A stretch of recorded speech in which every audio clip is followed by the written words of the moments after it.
Start करते हैं आज का हमारा टॉपिक बजट के प्रकार, टाइप ऑफ बजट। तो टॉपिक को स्टार्ट करने से पहले चैनल को सब्सक्राइब और शेयर जरूर कर दें।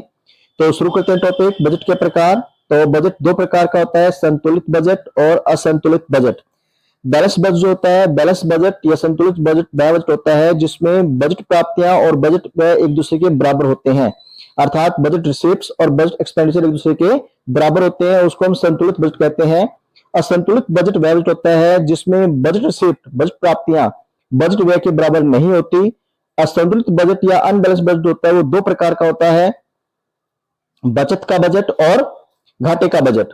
बचत का बजट वह बजट होता है जिसमें बजट प्राप्तियां ज्यादा होती हैं बजट व्यय से, अर्थात जिसमें बजट प्राप्तियां ज्यादा हो जाए बजट व्यय से, उसको बचत का बजट कहते हैं। और घाटे का बजट वह बजट होता है जिसमें बजट प्राप्तियां कम होती हैं बजट व्यय से। अब जो घाटे का बजट है वो भी तीन प्रकार का होता है। इसमें पहले बात करते हैं राजस्व घाटे की। राजस्व घाटा यह वह घाटा होता है जिसमें सरकार की जो राजस्व आय है वो राजस्व व्यय से कम होती है। इस घाटे के द्वारा सरकार को यह ज्ञात होता है कि उसकी आय के वर्तमान जो साधन है वो वर्तमान खर्चों को भी पूरा करने के लिए पर्याप्त नहीं है। इसलिए यदि ये घाटा होता है तो सरकार को या तो अपनी आय के साधनों में वृद्धि करनी चाहिए, अर्थात या तो वो अपनी आय के साधन बढ़ाए कि आय बढ़ जाए, या फिर वो जो वर्तमान खर्चे हैं उनको कम करे। इस प्रकार जो इस घाटे को सरकार पूरा कर सकती है। ना इसके बाद आते हैं राजकोषीय घाटे की।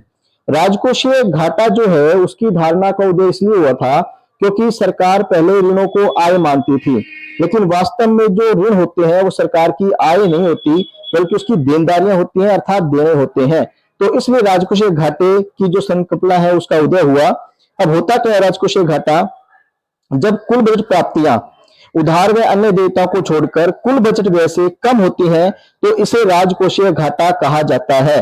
अर्थात जो राजकोषीय घाटा है वो एक्चुअली में हमें बताएगा कि सरकार की जो टोटल, अर्थात जो राजकोषीय घाटा है वो एक्चुअली बताता है कि सरकार पर टोटल ऋण कितना है, टोटल लोन कितना है।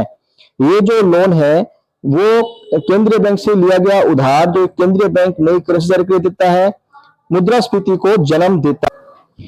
मुद्रास्फीति अर्थात महंगाई, जितनी करेंसी देश में ज्यादा होगी उतनी ही महंगाई भी अधिक होगी।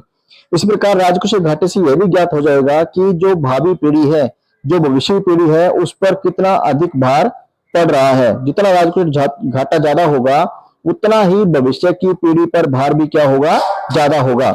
नाउ इसके बाद आती है प्राथमिक घाटे की।